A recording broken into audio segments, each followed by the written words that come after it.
We've all seen demons in movies, screaming faces, monsters under beds.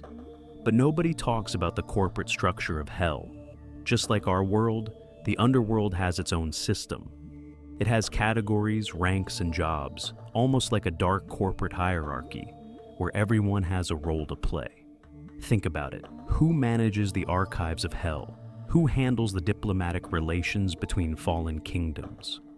Today, after months of deep diving into forbidden texts, Cat Witness is taking you inside the demon world, a side of history you've probably never heard of. Stick around until the end, because we're going to reveal the 4 entities that sit at the absolute top of this pyramid. Watch closely, because once you see the structure, you can't unsee the influence. Our journey starts in 1577 with a physician named Johann Weyer. He wrote the Pseudomonarchia Daemonum, or the false hierarchy of demons. Now, Weyer wasn't just a storyteller, he was a scientist. He was the first to realize that you couldn't just call everything a generic demon. You had to categorize them. He listed 69 specific demons, ranking them as kings, dukes, and even counts. Let's look at a specific job from this book.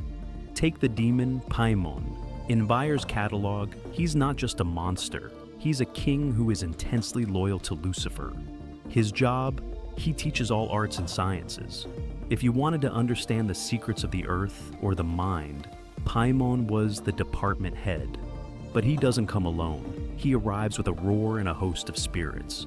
Weyer was trying to show that hell wasn't just a pit of fire, it was an organized and terrifyingly efficient kingdom where every spirit had a specific administrative duty. Fast forward to the 17th century, and we find the most famous record of all, the Lesser Key of Solomon, specifically the Ars Goetia. This is the ultimate directory. Legend says King Solomon himself captured 72 powerful demons and trapped them in a brass vessel. Solomon didn't just defeat these entities, he turned them into his supernatural workforce. 72 contracts, each one written in conditions that bind them to this day. The detail here is insane. Each demon has a seal, a complex geometric symbol. Think of these as their digital fingerprints or their direct phone lines. For example, look at Buer. He's a great president of hell who appears when the sun is in Sagittarius. His job? He's the healer. He teaches philosophy and logic, but also knows the medicinal properties of every herb on Earth. The Ars Goetia gives us the blueprint of how these entities interact with our world. They aren't just here to haunt, they are here to trade knowledge for influence. The book even tells you exactly how to stand and what to wear to avoid being dragged into their office permanently. It describes the precise moment of their arrival and the exact offerings they demand in exchange for their dark services. But if you want to see what these entities actually look like, we have to open the Dictionnaire Infernal, published in 1818 by Jacques de Plancy. This is the ultimate illustrated guide. Before this book, demons were just vague shadows in the smoke. De Plancy gave them faces. Look at Belial. He is the first king of hell in this catalog, and he appears with 3 heads, a man, a toad, and a cat. Why? Because it represents his ability to see in all directions and move between worlds. Or, look at Behemoth, the heavy hitter of the underworld. In this book, he's described as the grand cupbearer and head of the butlers in Hell's Palace. These bizarre, twisted illustrations were so powerful that they defined the look of evil for the next 200 years.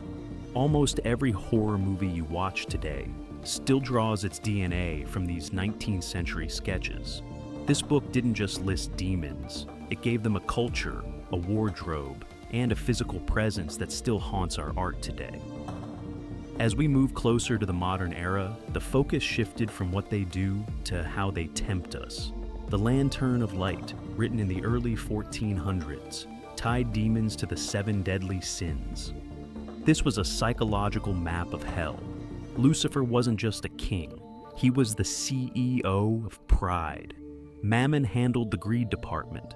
Asmodeus was in charge of lust. It suggests that demons don't need to break into your house if they already live inside your impulses. Each sin is a gateway, and each demon is a specialist waiting for you to trip. But who sits at the very top of this nightmare? After centuries of research, one book gave us the answer. The Book of Abramelin from the 15th century simplifies the pyramid.